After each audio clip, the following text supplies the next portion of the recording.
शक्ति स्वरूपा माँ दुर्गा के महापर्व के 9 दिन पूरे हो गए हैं।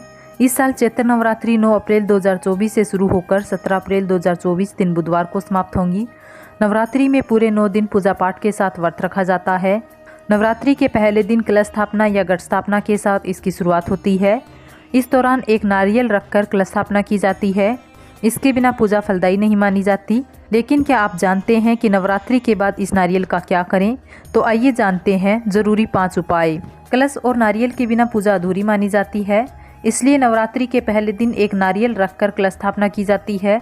लेकिन जिस श्रद्धापूर्वक कलश स्थापना होती है, ठीक उसी तरह इसे हटाना भी जरूरी होता है।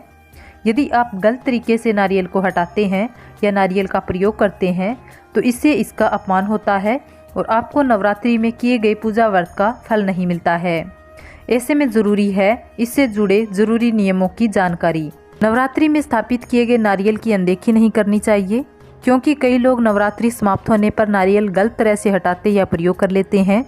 ऐसा करने से उन्हें 9 दिन की पूजा का फल नहीं मिल पाता। आपको बता दें कि कलश पर रखे नारियल में माता रानी की विशेष कृपा होती है। ऐसे में नवरात्रि के बाद इस नारियल को लाल कपड़े में लपेटकर पूजा स्थल पर रखें।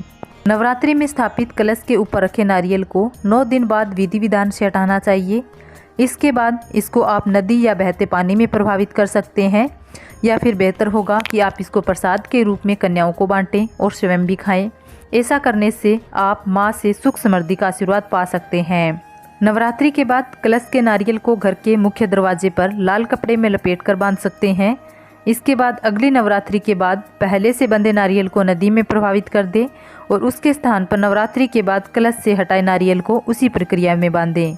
नवरात्रि के बाद कलश से हटाए गए नारियल को अपनी दुकान, ऑफिस आदि में रख सकते हैं। ऐसा करने से माँ दुर्गा की कृपा बनी रहती है, साथ ही व्यापार में भी बरकत होने लगती है। हिंदू धर्म में पूजा पाठ के बाद पूजा की सामग्री को जल में प्रभावित करना सबसे उत्तम माना जाता है, चाहे वह नारियल हो या फिर कलश के नीचे रखे चावल। नवरात्रि के बाद सभी को जल में प्रभावित जरूर करना चाहिए।